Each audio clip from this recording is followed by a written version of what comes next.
So, hi everyone, my name is Neetu and I have qualified UGC NET 2023.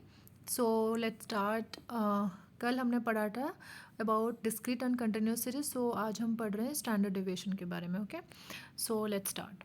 So, standard deviation that was introduced by Carl Pearson 1893.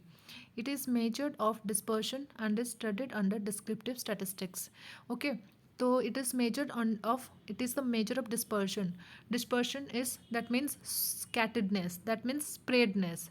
Just to know the meaning right now, so dispersion means scatteredness or the spreadness. Okay, so and is studied under the descriptive statistics. Descriptive means क्या होता है? Descriptive means जो describe होता है, जो हम describe करते हैं. So here is our data which is original data, which is the raw data. So इसको आज इट इज़ अगर हम स्टडी कर रहे हैं, that is our descriptive statistics. कोई भी चीज़ को when we describe, we are describing the data, that is the descriptive statistics. We are understanding the data. So okay, that is our descriptive statistics. Studying the table or studying the data the as it is, that is our descriptive statistics. Okay, so next is it shows how much the variables values are spread out and how much they are deviated from the mean value. Okay, यहाँ पे क्या होता है that let's say here x is a series and here is the frequency. So here is the frequency values and here is 1 2 3 4 5. इसको अगर इसका mean कितना होगा, mean is equal to summation of x upon n, summation of the values and total number of values. तो यहाँ पे 5 4 9 9 3 12 12 2 14 14 and 1 is 15 15 upon 5 which is equals to 3. तो यहाँ पे ये जो 3 हमारी मेन वैल्यू है, एवरेज भी इसको कहते हैं, सेंट्रल वैल्यू भी इसको कहते हैं, मेन भी इसी को ही कहते हैं. सो मेन और यहाँ पे जो 1 हो गया, इसके बीच में यहाँ पे हमारा आंसर है 3. ठीक है, ये हमारी मीन हो गई. तो मीन और 1 के बीच में कितना डिफरेंस है? मीन और 3 और 1 के बीच में डिफरेंस है 2. फिर 3 और 2 के बीच में डिफरेंस कितना है? 1. 3 और 3 के बीच में डिफरेंस कितना है? 0. फिर 3 और 4 के बीच में डिफरेंस कितना है? -1. एंड इसमें होता है -2. तो इसका मतलब क्या हुआ? That this is the dispersion. मतलब जो सेंट्रल वैल्यू से एक्स की जो वैल्यू कितने डिफरेंस में है, दैट इज़ आवर डिस्पर्शन. कितने वैल्यूज़ में वो स्प्रेड हुए हैं, कितने वैल्यूज़ में वो स्कैटर हुए हैं. तो यहाँ पे ये जो 3 है ना, 3 हमारे सेंट्रल वैल्यू, तो यहाँ पे सारे जो वैल्यूज़ है ये कम स्प्रेड हुए हैं, मतलब सारे ही 3 के रिलेटेड ही हैं, 3 के आसपास ही हैं. तो यहाँ पे डिस्पर्शन इज़ लेस. ठीक है, समझ रहे हो मेरी बात? इट मीन्स कि values are less scattered, that means dispersion is less. that means जो डिस्पर्शन हुआ है, जो डेविएशन हुआ है, वो लेस डेविएशन हुआ है. Okay, so that is are spread out and how much they are deviated from the mean value. कितने में वो मीन वैल्यू से डेविएटेड हुए हैं? कम में हुए हैं, that means here dispersion is less. Okay, lower the value, lower the standard deviation, lower the value of standard deviation, less spread out the values are. lower the value, see जैसे value लो था मतलब कम था, that means जो spread value हुए हैं इनसे ये भी कम ही हुए हैं. ठीक है, so higher the value of the standard deviation, more scatter. अगर वैल्यू मोर होगा, दैट मीन्स सब दूर दूर हैं. ठीक है, अगर यहाँ पे हम लेट्स से अगर यहाँ पे हम 53 कह रहे हैं, दैट मीन्स इसकी जो वैल्यूज़ होंगी एक्स सीरीज़ की जो वैल्यूज़ होंगी वो ज़्यादा स्कैटर्ड है. ठीक है, तो मेन वैल्यू से ये पता चल जाता है. So this is what we say is sigma. This is what we say is sigma and this is sample. Okay, small S. Then it is expressed in same units. So it is expressed in same units. Thus it's an absolute measure of dispersion. 2 types of dispersion होता है, एक होता है absolute और एक होता है relative. So absolute measure में जो होता है वो same units का होता है. The value of standard deviation would be zero if all the values of a data in the same data set are same. अगर ये एक्स की जो सीरीज़ है अगर ये सेम होगी, two two two two two, ये अगर सारे ही सेम होगी तो मीन वैल्यू जितनी भी होगी ये क्या होगा, यहाँ पे स्टैंडर्ड डेविएशन जो है वो ज़ीरो हो जाएगा, क्योंकि सारे वैल्यूज़ यहाँ पे सेम है। तो इसको ये क्या होगा, यहाँ पे the value of the standard deviation be zero if all the values in a data set are all are the same. Okay, तो यहाँ पे अभी हम फॉर्मूला देखेंगे। सो पॉपुलेशन जो है यहाँ पे फॉर्मूला है, that is sigma is equal to summation of x minus mu whole square upon n. Then here is summation of x minus x bar square upon n minus 1 for sample. So mu here is population mean, x is data values और इसको हम mean value भी कह सकते हैं, n is the number of total observation and here x bar is the sample mean, x is the data values and n is the number of observations. ठीक, so this is population and sample उसका formula.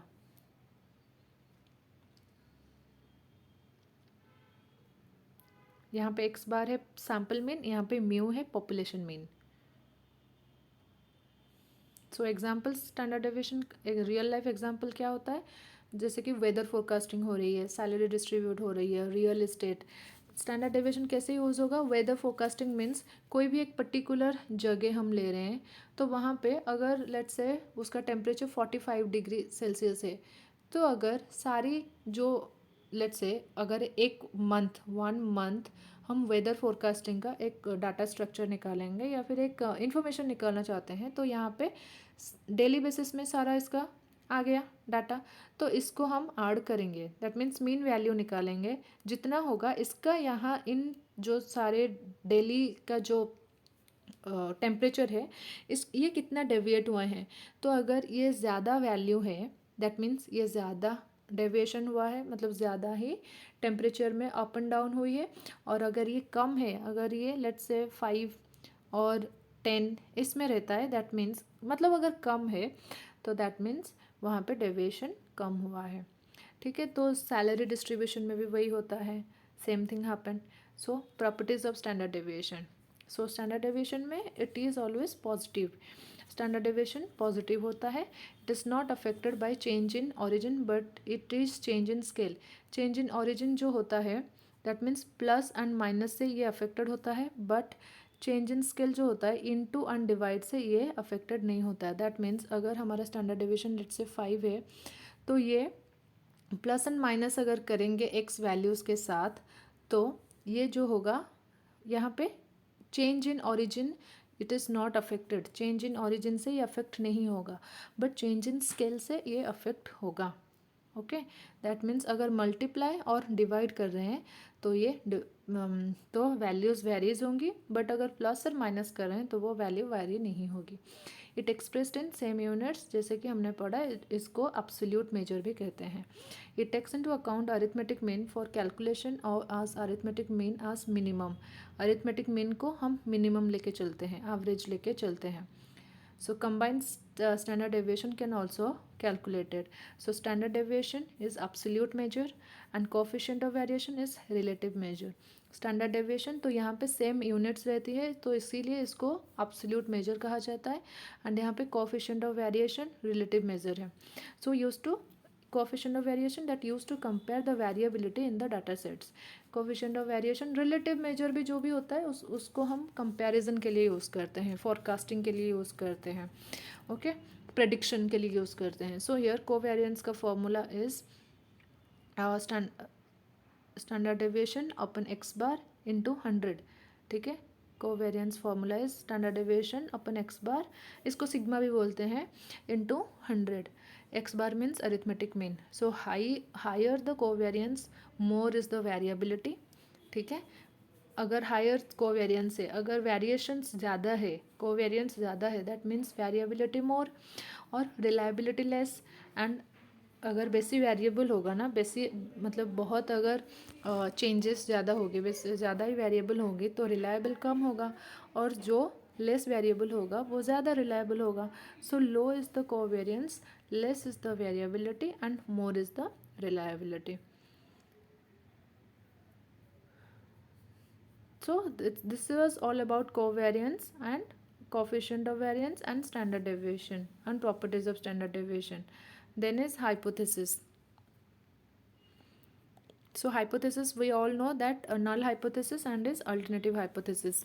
Null hypothesis, it says the when there are two variables, the difference is equal, there is no difference. This is about null hypothesis. And alternative hypothesis, that we have to study. Null hypothesis क्या होता है, वो हर चीज़ को equal मान के चलता है. And alternative hypothesis जो होता है, हम इसको मतलब स्टडी करना चाहते हैं. अल्टरनेटिव एक होता है, मतलब एक हम बोल देते हैं ये, मतलब अगर कोई भी चीज़ आप लेके चलो तो दिस थिंग्स आर इक्वल, कोई भी x and y are equal. लेकिन अल्टरनेटिव हाइपोथेसिस में we study that x might be greater than y, x might be less than y. यहाँ पे होता है और में केस, और यहाँ में होता है everything is equal. So hypothesis testing में statistical test is there. So one is parametric and another is non parametric. So ऐसे याद रखो, which is parametric, P for parametric, that means that's are those are powerful test. Parametric powerful tests, and non-parametric tests which is less powerful. So parametric tests are Z test, T test, F test, ANOVA test. And non parametric जो test है वो chi square test, you test जिसको हम man विटने test भी कहते हैं, H test, Kruskal विस्की test, and rank correlation test. Then what is a hypothesis. Hypothesis it's an assumption. कोई भी चीज़ होती है, कोई भी स्टेटमेंट होती है, उसको लेके हम स्टडी करते हैं, that is we are taking as a hypothesis. Let's say अगर पोल्यूशन हो रहा है, किसके लिए हो रहा है, लेट्स से व्हीकल की जो ज़्यादा व्हीकल हम यूज़ करें, more the vehicle more is the pollution. So hypothesis हम ऐसे लेके चलेंगे. So there are more pollution in Delhi because of the vehicles rates are rising more. So vehicles ज़्यादा यूज़ करें, दैट इज़ वाई एनवायरमेंटल की जो air pollution है वो ज़्यादा हो रही है. तो ये हो गई हमारी स्टेटमेंट. तो यहाँ पे नल हाइपोथेसिस क्या, अच्छा इसका डेफिनेशन हम जान लेते हैं. So hypothesis is a prediction of the relationship between two or more variables. To or more variables, जितना भी दो वेरिएबल्स के बीच में और ज़्यादा वेरिएबल्स के बीच में जो अजम्पशन होता है, जो हम प्रेडिक्शन करके चलते हैं, that is our hypothesis. Okay. So यहाँ पे null hypothesis is no relationship. तो हमने कहा कि व्हीकल्स ज़्यादा हो रहे हैं, that is why air pollution ज़्यादा हो रही है. तो यहाँ पे नल हाइपोथेसिस कहेगा कि जितना व्हीकल चल रहा है उतना ही एग्जैक्ट पोल्यूशन हो रहा है, ना उससे कम ना उससे ज़्यादा. तो अगर 5 गाड़ियाँ चल रही हैं तो 5 गाड़ियों से जितना धुआं निकलती है, that is why the pollution is polluted. ठीक है. So this is null hypothesis. It will say there is no relationship और देयर इज़ इक्वल्स टू. ठीक है. H0 इसको हम नाम देते हैं. और alternative hypothesis, this is also called research hypothesis, and there is a relationship. ये कहता है कि there is no relationship that is equal, but यहाँ पे वो होता है कि there is relationship. Here is H0, here is H0 और H1 भी इसको कहते हैं. So alternate hypothesis कहता है exactly चीज़ डिफरेंट, मतलब स्टडी करता है, या ये ऑपोजिट को स्टडी करता है. So test based on the H0, जो भी टेस्ट हमारी होती है वो H0 नल हाइपोथेसिस में ही हम स्टडी करते हैं. तो मेनली स्टैटिस्टिक्स में क्या होता है, जैसे कि H0 को हम रिजेक्ट करते हैं या तो नॉट रिजेक्ट करते हैं. H1 की स्टडी यहाँ पे होती नहीं है. अगर H0 रिजेक्ट हो गई तो ऑटोमेटिक हमारा H1 जो है वो एक्सेप्ट हो जाएगा. तो मेनली हम स्टडी करते हैं H0 रिजेक्ट हो जाए तो हमारे ऑलरेडी हमारा H1 जो है वो एक्सेप्ट हो जाएगा. So here let's take an example that हम यहाँ पे जो H0 टाइप 1 टाइप 2 एरर होता है वो क्या कैसा होता है, दैट टाइप 1 एरर हम किसको बोलते हैं, जहाँ पे when H0 is false but we take it as true. ठीक है. वो गलत है बट हम उसको सही मान रहे हैं इसलिए बिकॉज हम इसको स्टडी कर सकें. ठीक है. तो type H0 when it is false but we are making it true, that is type 1 error. And type 2 error is when H0 is true but we are making it false. Okay. So example is criminal against evidence. That means जब तक कोई भी crime होता है, जब तक कोई भी क्रिमिनल होता है, वो तब तक दोषी नहीं होता जब तक उसको एविडेंस नहीं मिल जाते हैं. सो दैट मीन्स क्या होता है, जब तक नहीं मिलता ना तब तक तो वो ऐसे देयर इज़ नो रिलेशनशिप, इसको इस क्राइम के साथ उसका कोई रिलेशनशिप नहीं है. लेकिन जब इसको एविडेंस मिल जाएगा तो ये क्रिमिनल बन जाएगा, उसको सज़ा मिलेगी. दैट मीन्स जब तक ये एक्सेप्ट नहीं होता है, जब तक उसको एविडेंस के बेसिस पे उसको एक्सेप्ट नहीं करते हैं कि इसने किया है, वो कोई भी ख़राब काम किया है या फिर चोरी किया है, तो दैट मीन्स ये तब तक there is no relationship, there is null hypothesis is going. So अगर H0 can not be accepted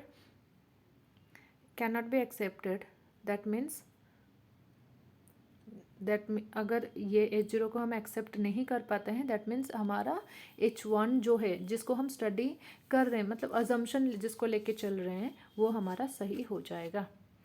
okay, H0 can not be accepted. ठीक है. So this is the thing.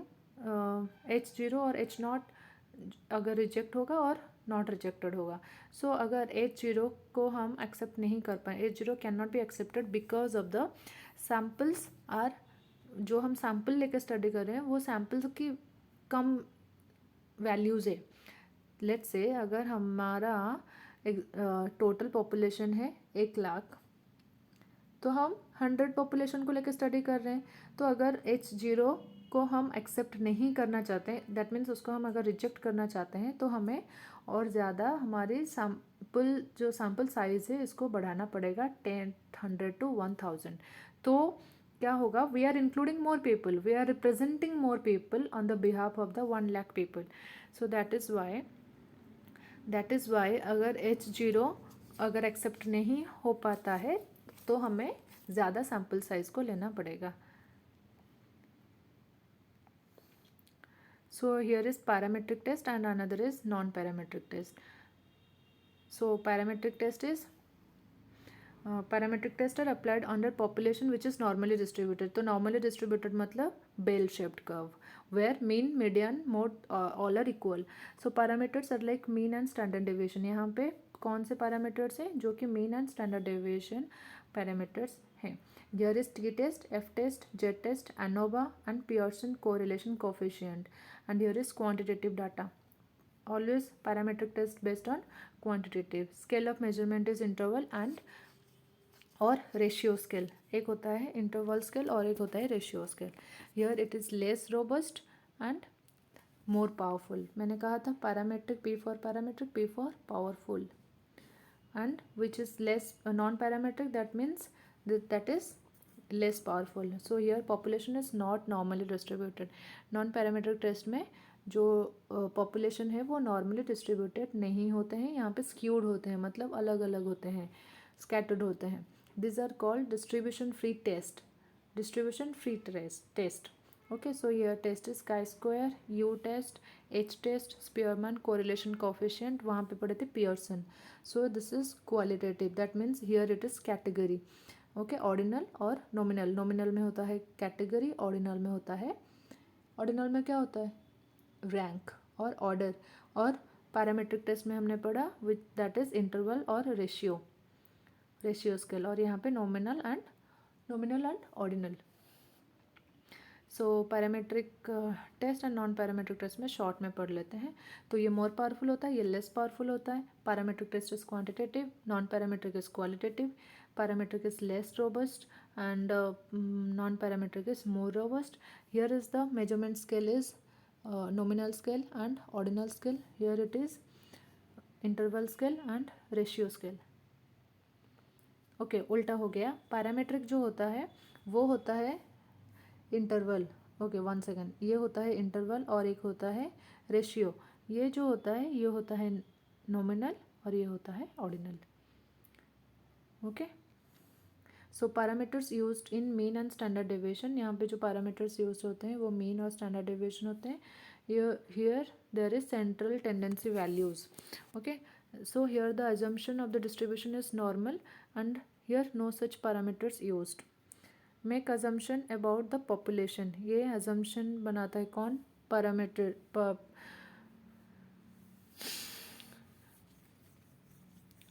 parametric test. Then here the it's not assumed to be on the distribution. This is not normal distribution, but this is. So make assumption about the population. Use mean as central tendency value. यहाँ पे mean as central tendency value use होता है. Next is this is more powerful. Same thing. This is more powerful. Parametric test is more powerful because this is can reject null hypothesis when it is false. See, it can reject the null hypothesis when it is false. But हम type 1 type 2 error में अलग पढ़ते हैं.